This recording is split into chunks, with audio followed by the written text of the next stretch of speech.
Welcome back to Streamline Entertainment. It is Marvin speaking. The disappearance of Jay Slater review. This documentary should have held this conspiracies to account. Hold on a minute.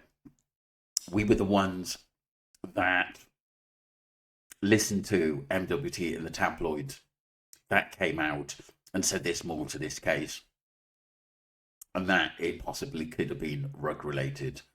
And I think people are forgetting that we were going on what we were heard, and then we realised the people involved into this, involved in Jay's disappearance. One of them was an ex rugs dealer, Ayub, and the other one had been in trouble with the police as well.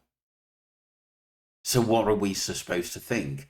I was absolutely gobsmacked that it was basically about people speaking out about the family and their conspiracy theories. I remember Debbie did say it was all right when there were certains for Jay, but after that it got a bit too much, which is fair enough because a lot of people were talking about the case. But I'm going to be honest with you, I thought it was going to be a lot more educational on what happened to Jay, and we didn't really see that. And I just think it just seemed like to me it was an attack on sleuths. So the disappearance of Jay Slater reviews this documentary should have held the conspiracies to account. And this is by The Independent. I just don't get it.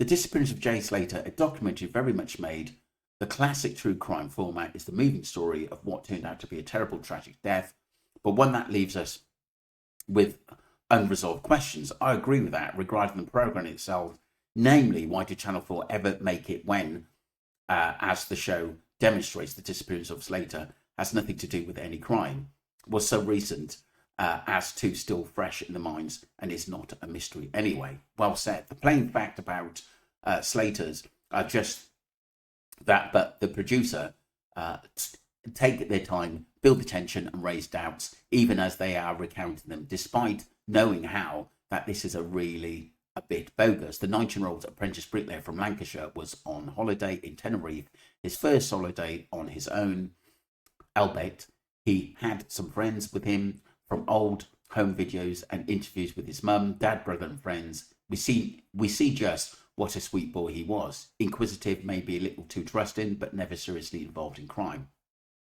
The hardest scene to watch are those of Slater funerals, where the emotions are raw and unfiltered. His mother Debbie and father Warren, who helped guide us through Slater's life and last fatal misadventure, and exceptionally brave human beings. Slater visited some nightclubs and, being a sociable type, took the offer from two strangers the early hours of the 17th of June 2024 to drive with them to the Airbnb some 30 miles away in Masca, a hamlet up in the high mountains of the national park.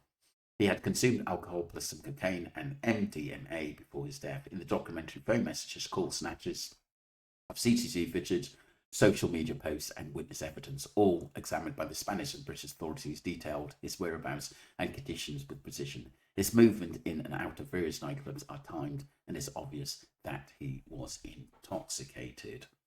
And it goes on, people. I want to keep this short because it has been quite a busy day for me with my own business, but I will discuss the actual documentary in what I really thought of it and go into details on some things. I was surprised of basically the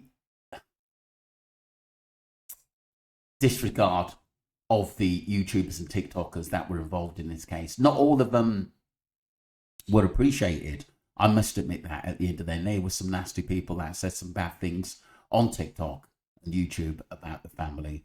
But like I said, for Mariana, Duncan, Wax, they were absolutely brilliant. And don't forget, Wax basically was talking to Warren for many months about this case and was told to keep going. And it seems like he was thrown under the bus a little bit. I just didn't get that, to be honest with you.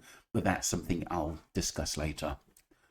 Let me know what you think of what The Independent said. But like I said, I didn't think it basically educated as anything in what happened to Jay Slater at the end of the day. It just seemed, because don't forget they started recording in May, and it just seemed cemented together, but not very well, to be honest with you.